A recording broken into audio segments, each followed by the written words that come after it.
मतदार याद्यांमधल्या धुरळ्याचा जो सगळा गोंधळ सध्या सगळीकडे पाहायला मिळत होता तो खाली बसलेला नाही। तोच सांगलीत पुन्हा मतांचा घोळ समोर आला। नगर परिषदेच्या झालेल्या मतदानातल्या टक्केवारीतल्या तफावतीमुळे कार्यकर्ते आक्रमक झाले। निवडणूक आयोगाच्या भूमिकेवर त्यांनी सवाल उपस्थित केले।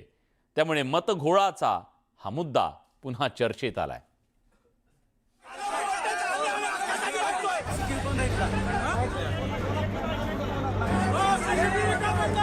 7 ते 8 मतदान कुठे गेले? सांगलीतील आष्ट्यात स्ट्रॉंग रूम बाहेर महाविकास आघाडीच्या कार्यकर्त्यांनी जोरदार आंदोलन केले। मंगळवारी आष्टा नगर परिषदेसाठी झालेल्या मतदानात आणि प्रशासनाने जाहीर केलेल्या मतदानात तफावत असल्याचा आष्टा शहर विकास आघाडीकडून आरोप करण्यात येतो। प्रशासनाने रात्री दिलेल्या आकडेवारीत आणि सकाळी ऑनलाईन जाहीर केलेल्या आकडेवारीत जवळपास 2000 मतांची वाढ असल्याचा आरोप करण्यात आला। आष्टा नगर परिषदेसाठी शहरात एकूण मतदार संख्या 30,574 एवढी असून झालेलं मतदान 22,864 एवढं आहे।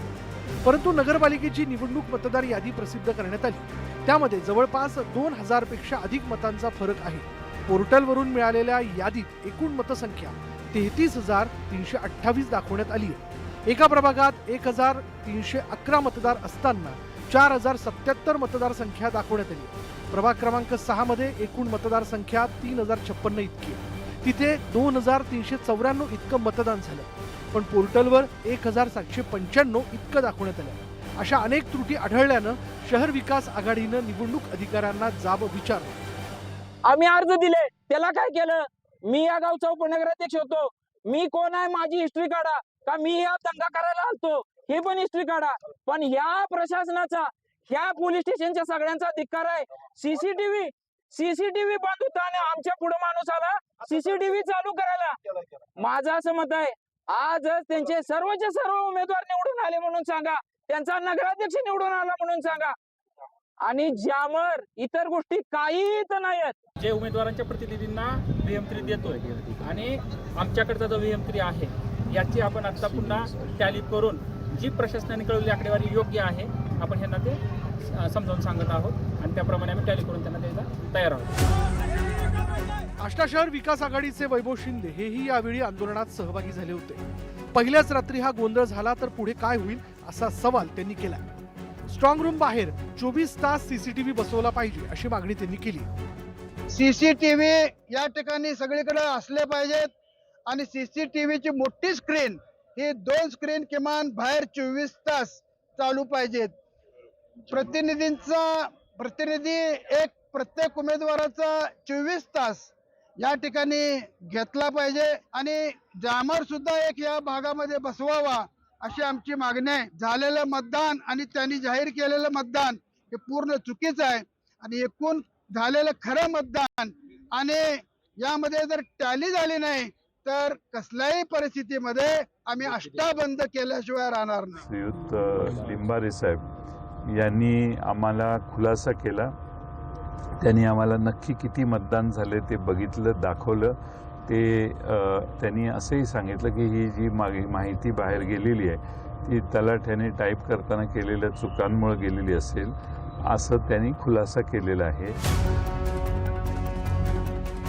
मंगळवारी राज्यभरात 264 नगरपालिकांसाठी मतदान पार पडलं। बुधवारी या नगरपालिकांसाठी मतमोजणी होणार होती। मात्र निवडणुकीत काही नगराध्यक्ष आणि प्रभागातील निवडणुकांना स्थगिती देण्यात आल्यानंतर निवडणूक आयोगानं निवडणूक निकालाची तारीखही बदलली आहे। त्यानुसार राज्यातील नगरपालिकांचे निकाल 21 डिसेंबर रोजी लागणार आहेत। त्यामुळे सर्वच उमेदवारांमध्ये चिंतेचं वातावरण आहे।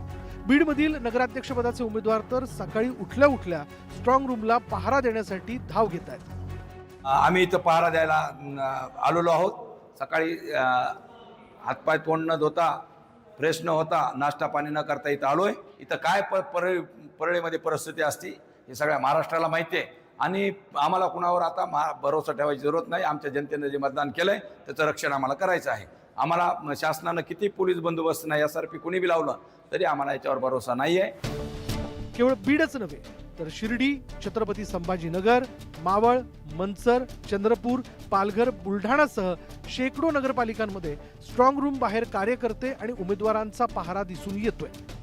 सरकारवरती आणि ह्या निवडणूक आयोगावरती सर्वसामान्य नागरिकांचा आणि विरोधी पक्षाचा देखील विश्वास राहिलेला नाहीये. कुठंतरी विश्वासार्हतेला तडा गेलेला आहे. म्हणून मी या ठिकाणी आम्ही आलेलो आहोत. सत्ताधाऱ्यांना आमचा बिलकुल विश्वास नाही. त्यांनी लोकसभेला तेच केलं, विधानसभेला तेच केलं. यांचं स्वकर्तृत्व निवडून येणं यांना खूप अवघड झालेलं आहे. हे काय करतात, प्रत्येक वेळेला पॅट्या मॅनेज करणे, अधिकाऱ्यांना मॅनेज करून सगळा निकाल त्यांच्या बाजूने लावून घेणे. म्हणून आम्ही या ठिकाणी आज बंदोबस्तासाठी उभे राहिलेलो आहे आणि कायम उभं राहणार. नगरपालिकांचे निकाल पुढे ढकलले गेल्यानं सर्वच स्तरातून नाराजी व्यक्त करण्यात आली होती. विरोधकांनी यावरून आरोपांच्या फैरी टाकल्या, तर विरोधकांच्या या आरोपांना सत्ताधाऱ्यांनी खोचक उत्तर दिलंय. उद्या ईव्हीएम मध्ये छेडछाड झाल्यास कोण जबाबदार? या हॅक करता येतात हे आता अमेरिकेने सिद्ध करून दाखवलं आहे. या सगळ्या मशीन हॅक करता येतात, ईव्हीएम हॅक करता येतात. करा तुमच्या मनाप्रमाणे. निवडणुका घेतात कशाला?